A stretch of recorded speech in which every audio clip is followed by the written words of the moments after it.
bitter leaf. I'm offended. I want you know. The process we can say can tree. Bitter leaf. One more name bitter leaf. No. The fresh one leaves. No. The fresh one and kasa. Come on. Oh, grown so apa use apple cider vinegar. Ne posa. One sounds na de be posa. It won't sunny you fear. And also be careful. So, eti no. Oh yeah. Now 3 tablespoons. Okay. Anopa 3 tablespoons. We are 3 tablespoons. And you brana quarter of a glass. So 1/4 of a glass. Morning, afternoon, evening. A bitter leaf. The post so by your dinner. What you're boiling slightly in a pot. Okay. And yes, a pot. I repeat, pot. Cuckoo. Boiling slightly. The money who be was stopping. And also, if you want glass and no open mutilai, a budua, chief and catchadia, twice a day. Okay. And also, you're very powerful for typhoid. Dear Tosso, a ball free leaves, pawpaw leaves, fresh one, and Casancasano. And also, no, Ube to me. Up posane no. But I say what dey sane and I'm feeling. Ntini omo no one kakra. Et the police no kwa they are dry and kasa between the city. Na one. Yeah. Ade ba ko timi typhoid garlic, e ma garlic mpa wadu ya ni. Opa ubo soku garlic na si ho. Wow, soku garlic no. Usoku siwa. Now we know so the throughout the day. So we didn't show go more. We won't come and so kids ya bamuntu no. Raisins. So we raisins here. I know we cake na no dey share na pampa mu no. We cake ya di bituntum. You find raisins. Okay. Mo fe na fanti form fe na sichire ma o say we say a seed be say. Aye. And no your friend raisins. No was soaky. Okay. Soaky overnight and I said throughout the day. And I quarter 2 hours. Now we know soon. A true typhoid serious. You don't know, Papa Casimir again. Oh, and you papa, a new for cake. Oh, but tell me, cake now they are session upon Pomusa and I cannot make it. If any reasons, who is soup in cake and then soon. Another year, a timid typhoid, apple cider vinegar. Okay. Organic apple cider vinegar. Organic apple cider vinegar. And no sorry, I know pa. If you pass now with the 2 tablespoons, I'm mixing a glass of water. And you have hot water, a glass of water, and then and me, oh sorry, I know pa in the morning. Then mid-morning, between 10 and 11. Yeah. Then also I repeat it. Then afternoon, apple cider vinegar, organic one. A 2 typhoid, no, I say serious. Okay. Serious, kora. The essence also a lemon and ankasa. Lemon, squeeze 1 lemon in a glass of warm water. Now what? Organic one here, bush, Anka echade, anka chade. On an ankasa. Hot water now, which lemon, now a tablespoon of honey and mix and one. So, and also your fruit to be a fan of pomegranate. Pomegranate is really the juice. Now one more and also pomegranate. The car will be the business here, and your business I come to you better. You enter the car, no. The years are tired for them. I'm not sure you are saying. Then one I want no, Sunday man rough. They know my first cider vinegar because my test in new masters. If you are not quarter, me prepare me corral my own mother body. So a lot of me, my yard and the bounty. What do you say? Now, you have 3 minutes. Be a 17 minutes. You friend your man must see me. Director and producers, I can't share me say next week. You pay a bit twisty upon the natural remedies to cure typhoid. And the Wawamo, hospital, no name, wow, you should get church, you should feel sure. So, yes, I am a boy. On said, Medo Munti, said the Cantanka TV don't my Rossia Kikan, now we will be very famous in the power. One another, okay, Someone someone was winning say Emre and na ye day a ye juma. Nana opoje dom in team berima or ye quota for aquintafo hene. Nana ne sign ye penny Cassia or the Soul Health and Wellness Center, a Medina Estate, and I am to chain and como efa typhoid and then emergency a hasi and I day upon day and como chichi and abc. Me I do my next week. If I see to also edit the natural remedy to cure typhoid, a bit bremotion and sosa and my I want you to take into consideration that lime and kalchade. The word lime doesn't tell you anything about lime. You have to go to the dictionary and then you will find out in the dictionary that lime is in the family of maybe, let's say, lemons and whatnot and this and that, and that's it. The dictionary would not give you, listen carefully to this, the dictionary will not give you any health benefits, or will not direct you to any health benefits, because the English language has been designed in such a way that is a commercial language. The word lime, if in the dictionary they put its health benefits, then it means you would automatically not go to your doctors when you find yourself ill, because the dictionary tells you that lime will help you with this, the lime will cure that. Do you see what I mean? So they put that in the science dictionary, a separate dictionary. And then what happens?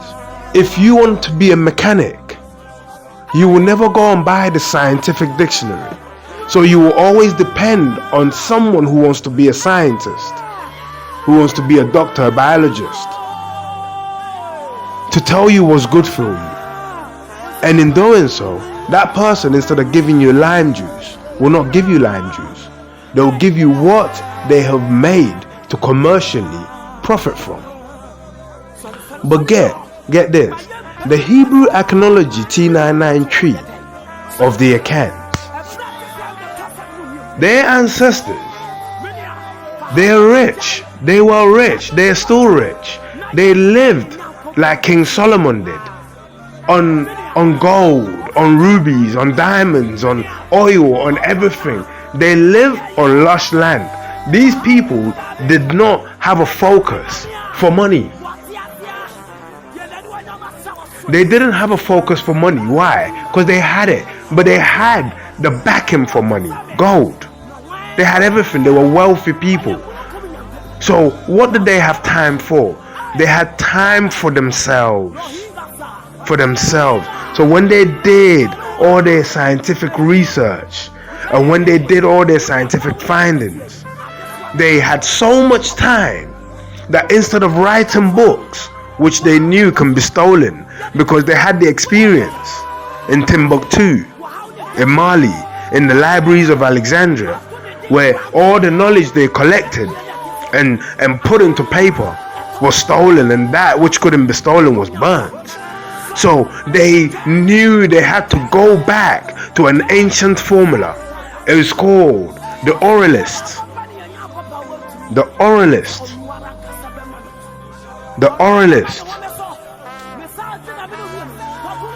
My people have a writing system, but we don't write. We have a hieroglyphic system. We use that. It's called Edinkra.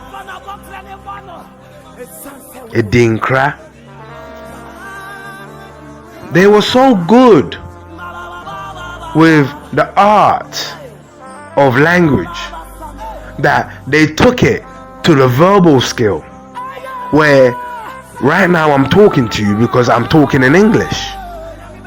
So I'm just speeching. But get this, my people are oralists. So the book of Psalms, the word psalm, it means songs. That's what the word psalm. PSAM, the book of Psalms written by King David. The word psalm, it means songs. So it's the book of songs. So when you read it in the church, you're being English. I want to show you the difference between being English and being Akan, being alphabet and being phonetic alphabet. When you're reading it at church, you're being English. If you want to be like David, you have to read it like an Akan, because David didn't write speech, he wrote songs. He wrote songs. Do you see? But how do you speak your life in songs as a daily? Because Akans are not just oral when they're singing, they're oralists even in their daily lives. It's only now they're starting to let go of their natural culture. But before, you can't go to the king and just say, yo bro, I'm not happy. No, you sing it. And if you couldn't sing it, there were people who were master oralists. You employed their services to carry your message the right way.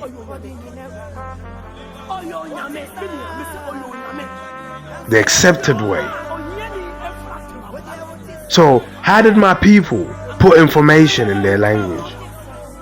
The lime, for example, they call it Ankachadie. But watch this. The dictionary will tell you that the lime is in the family of the same as oranges. Do you see that? So this is different from this and this is different from this, but they're only different in sizes and power and this and that, but they're from one family. That's what the dictionary says about lime. Okay. You see, orange, the fruit orange, in my language we call that anka. Okay, that's the sweet one. That's the sweet one. It's not bad for you, but because it's sweet, too much of it is not good for you. So it's just anka. Okay.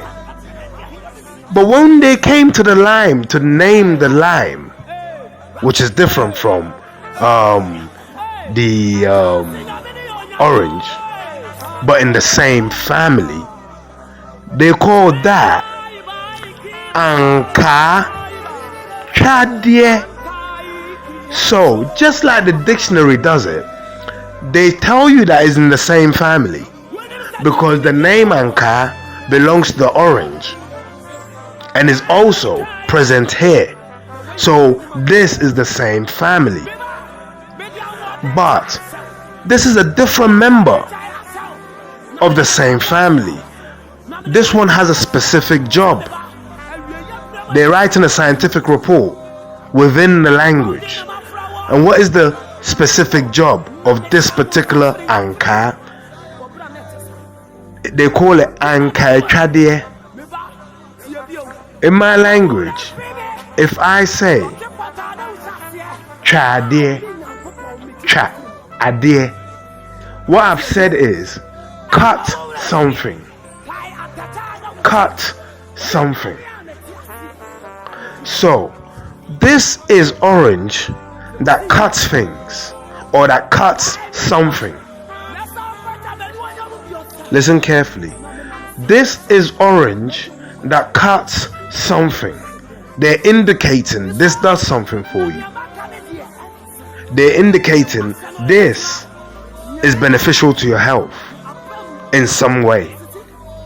So how do we test what my ancestors already know? It's simple. Does it cut fat? Take fat. So get fat,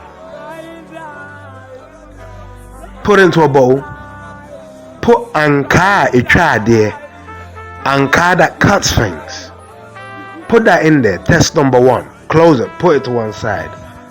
Take fat, put into a bowl, close it, put it to one side.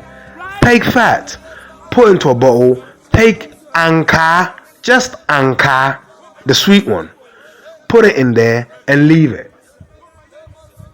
Understand already, without even seeing this experiment, that the sweetness will feed the fat, and it will be very conducive for any bacteria that will grow there. Just fat will feed any bacteria on its own anyway, if any bacteria gets there. But fat laced with ankaa etwa,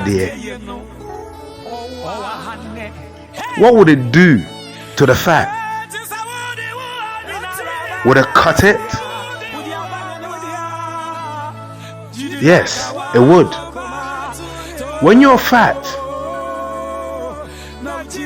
you have fat in you. That's why you're fat. Fatty. Boom boom. If you drink lime juice, but you have to be very careful. Ankaa etwa, but you have to be very careful. Why? It is very strong. So, every morning for 14 days, but before you begin, the first time you do 7 days, take a break. Every morning. The tiny ones are the most powerful ones, and each one, let's say, is just big enough to say is 1 tablespoon each one. So every morning get 2 of those squeezed,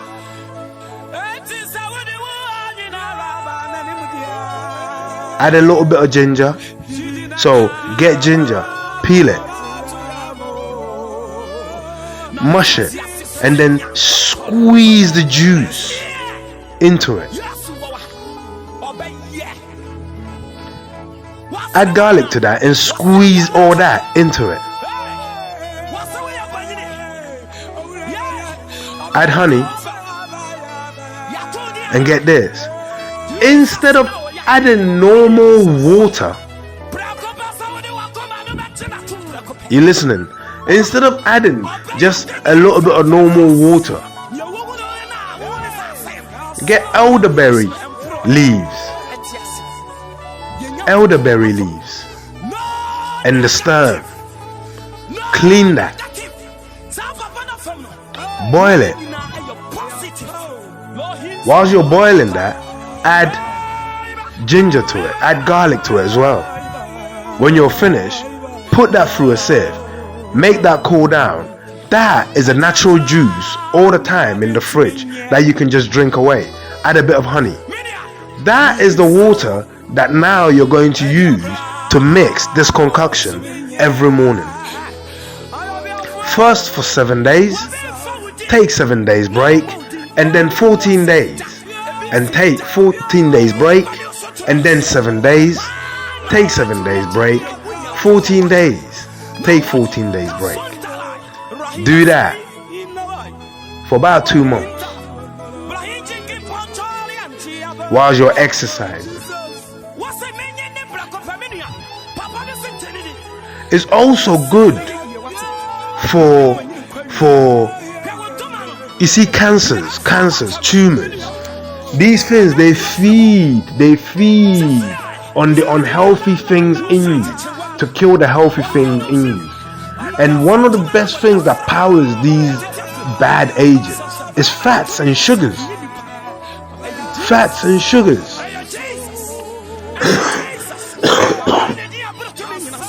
And ankaa etwa there,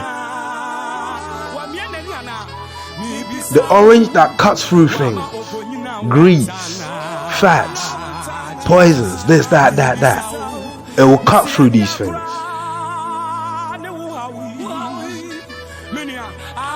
But get this.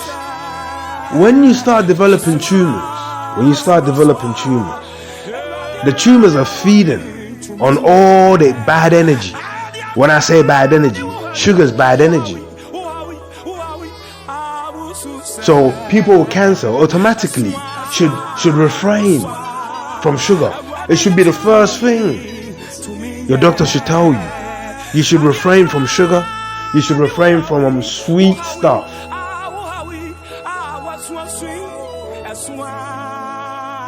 Even sweet natural stuff.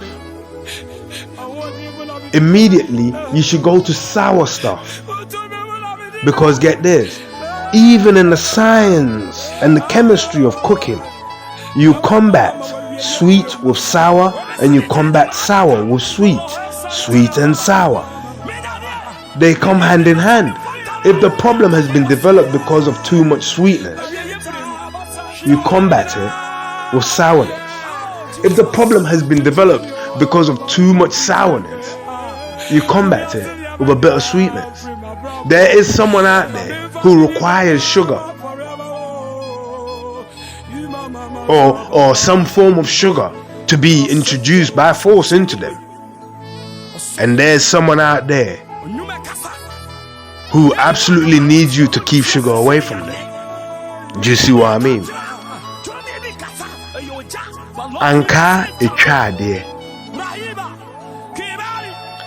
It's not the only one. There are many things in my language that are hidden within the fabric of the language. I'll give you another one, a funny one actually. Well, it's one that should make you think. Coffin. The word coffin. In English, when you go into the dictionary will tell you that a coffin is generally a box for burying the dead. For burying the dead. That's it.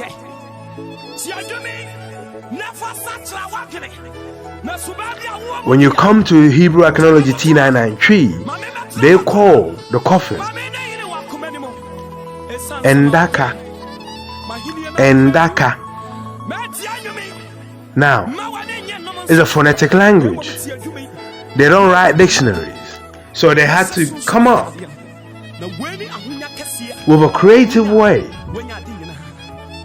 of putting the meaning of what Endaka is and anything associated that they want their children to know about Endaka. So what does Endaka truly mean? In Hebrew Archaeology T993, Enda means do not sleep. Do not sleep. Because why?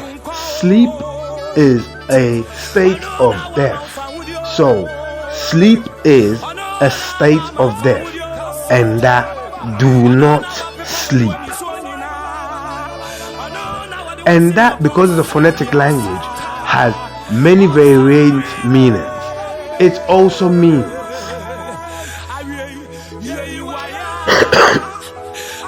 do not demand. Do not demand. If someone says Enda Meka, do not demand debt from me. But the word Enda, that's the bit that means do not demand. Okay. So let's go for the first translation. The word ka, it means debt. In Hebrew Archaeology T993. The word ka, it means stuck. When someone is stuck. Stuck. Because sleep is a state of death, but you're stuck in it. So Endaka, do not sleep, or this is not sleep. He or she is stuck. Endaka.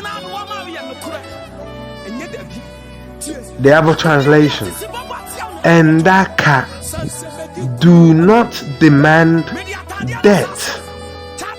Do not demand debt. Why?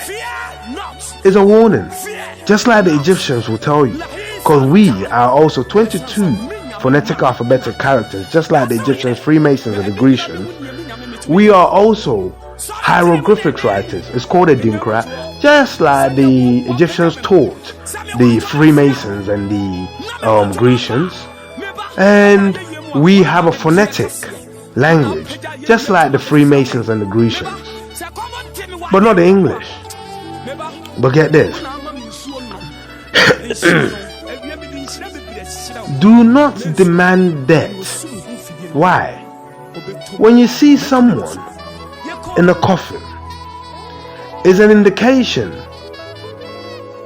to you that this person is stuck in a state of sleep. But this particular state of sleep, that in English we call death, they're stuck in.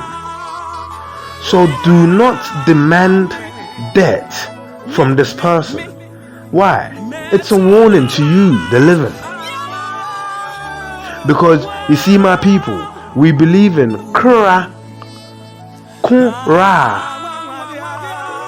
Kura, Kura.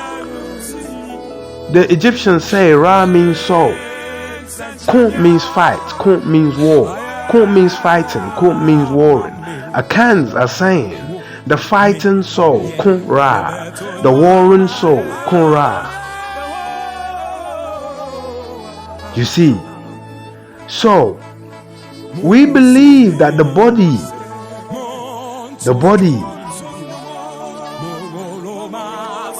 the spaceship, or let's say the physical ship, has been vacated by the Kun Ra, by the fighting soul, by the warring soul. Hence why the body is just stuck in that state. But the Kun Ra, the fighting soul, the warring soul, is going to go ahead and move on. But if the living claim, rightfully or wrongfully, that, listen, that, carefully listen, this individual owes, it means the journey of the Kun Ra is cut short. Remember, when everything was put here, no one was put in charge of it. It belonged to everyone. So you are claiming that you are owed.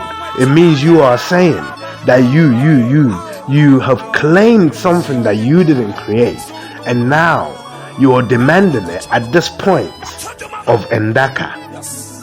The soul has no choice. It won't be allowed to go ahead. It will stay. And it will do everything it can to try and pay you back. But how would that work? Because a soul, Kun Ra, can only interact and can only gift to the physical body that it belongs to. So once that physical body is no longer active, but yet the soul's unable to carry on,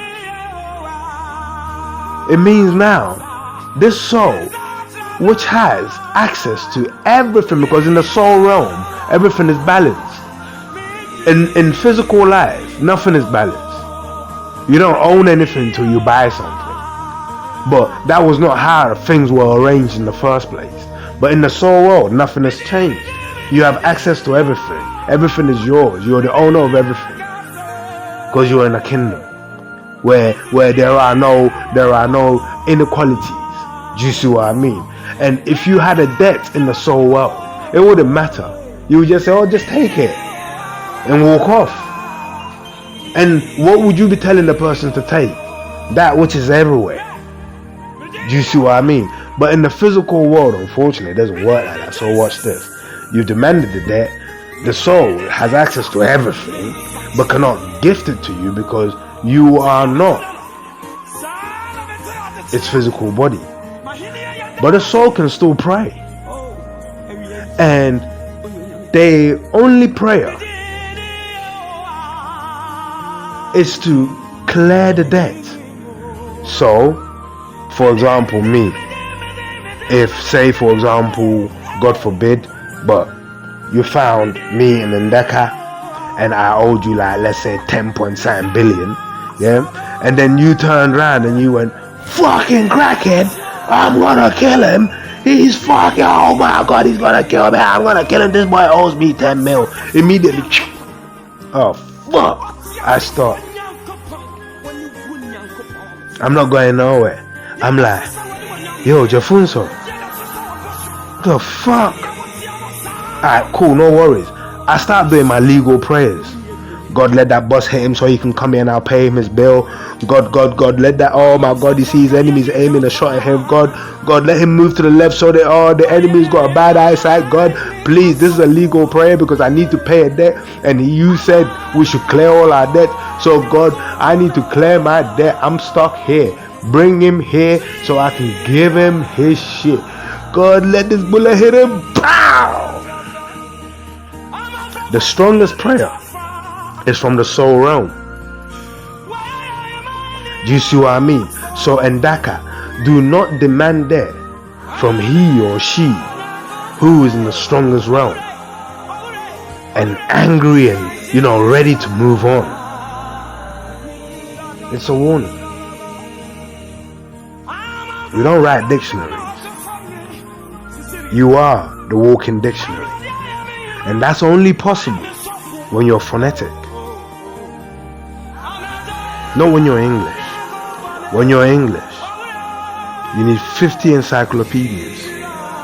One on engineering, one on acrylic painting, one on this, one on that, one on this, one on that, one on bottling, one on this, one on that.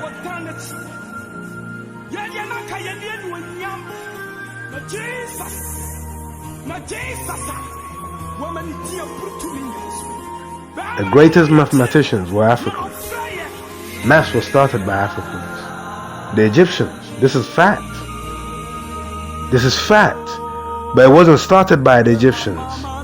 Because you see, they would like you to believe that the Egyptians were the earliest civilization and they weren't. The Egyptians were part of a family of the earliest of civilizations. The African civilizations.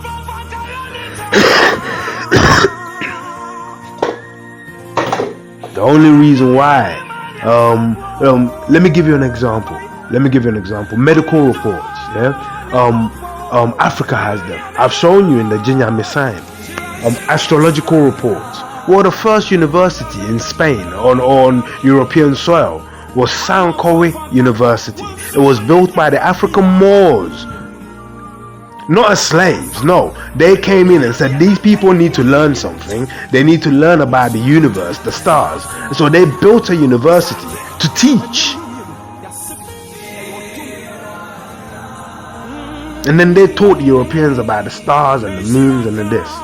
When you go to the Dogon people, very primitive people, they live in mud huts. And you see astrological reports written all over their houses. Astrological reports. There's one report that tells you where the planet Nebula is located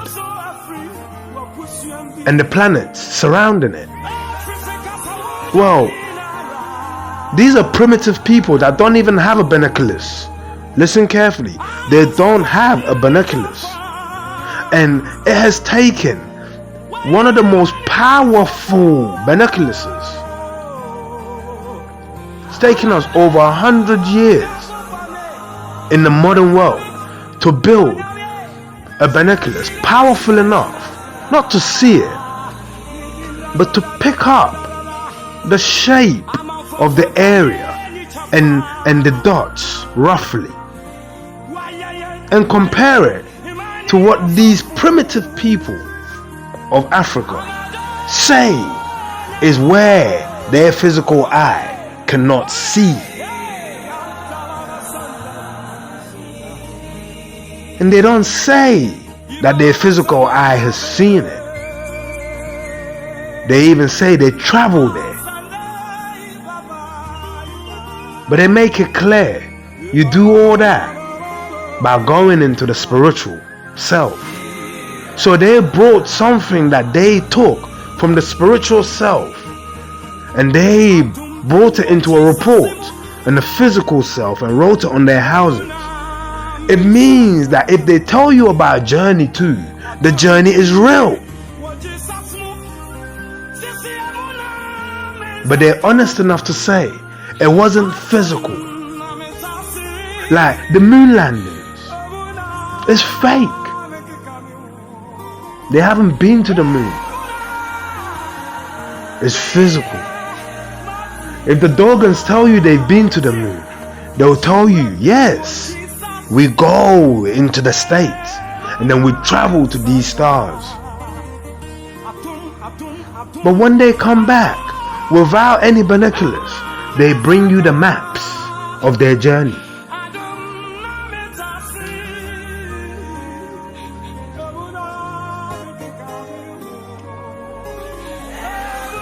My people, they're so fixated on what is written by another. Everything is in their language. Listen, in Kenya they say that our ancestors, or when we die, we become ashes, but our soul travels into the sky, and then a star appears. Many of the African cultures believe that. Red Indians believe that. Red Indians of America believe that. You see, in Hebrew Iconology T993, they call the stars Ensroma, the sky's children. The sky's children. The heavens' children. They call Earth Asase, Mother Earth. And her name is Ya. It means she's a Thursday born, the female. Ya is the sole characteristic, is the sole name of the female born on Thursday, and her characteristics is confrontational, like Earth is, and aggressive, like Earth is. So the dictionary will tell you what Earth is. Earth is a planet that sometimes is a bit, hectic to live on. Sometimes the people are throwing bombs. Sometimes there are tremors and earth shakers and this. There is a bit confrontational and aggressive to live on Earth. Well, my people have already said that by giving it to the confrontational soul and the aggressive soul.